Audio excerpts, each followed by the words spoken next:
So for the remainder of this video, I'm going to continue on with a lot of the different tools that we've already taken a look at. And I'm going to continue to work on mainly the primary forms, but I'm going to be working on the design and making sure the design actually kind of works. And the primary tools that I'll be using is the move brush to move some of these larger forms around. You can see with Damien Standard, I like to use that a lot to either dig in to define an edge, and if I hold down Alt, I can define an edge out this way. I might use Trim Dynamic. I kind of highly doubt it. H-Polish will allow me to polish on one side of an edge and another, and holding down Shift, I can kind of smooth those things out like that. I'll probably use clay tubes a bit within through here. And holding down Alt, I can switch back and forth between the various subtools that I've got. Sorry about that, just had a quick crash and just ZBrush is pretty good about recovering from where it was at. But yeah, so you'll see me kind of moving this thing around, and you might see me do the see-through on here to check the design. But if I show you this stage and just keep talking over, it's probably going to get a little bit boring just because of the fact that we've looked at all these various tools.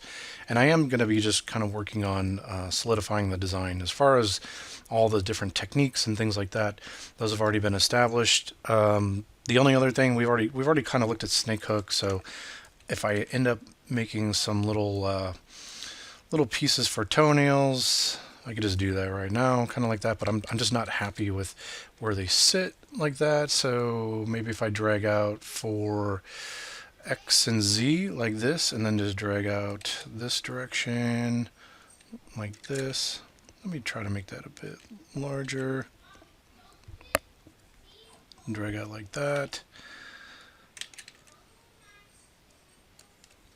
Maybe I'm going to do something like this. By doing that, I was just kind of limiting it. It won't drag up and Y. It'll just drag forward and backwards like that. So that's looking pretty decent. And then maybe before I get started, just do a little bit of this. So you're going to see me do that quite a bit. I'm just going to be tweaking forms, tweaking shapes, trying to, like I said, solidify the design a little bit more. Just trying to make myself happy with the direction of where this thing is headed before I start going and getting into medium level detail on everything. So yeah, so I'm going to put this in a time-lapse mode, and you can see me finish out the rest of this design. And what I'm considering this is just primary forms, and it will start to move into secondary forms. I don't know how far I'm going to push into that, but again, I'm more concerned about solidifying the design and make sure the design is solid right now at this point.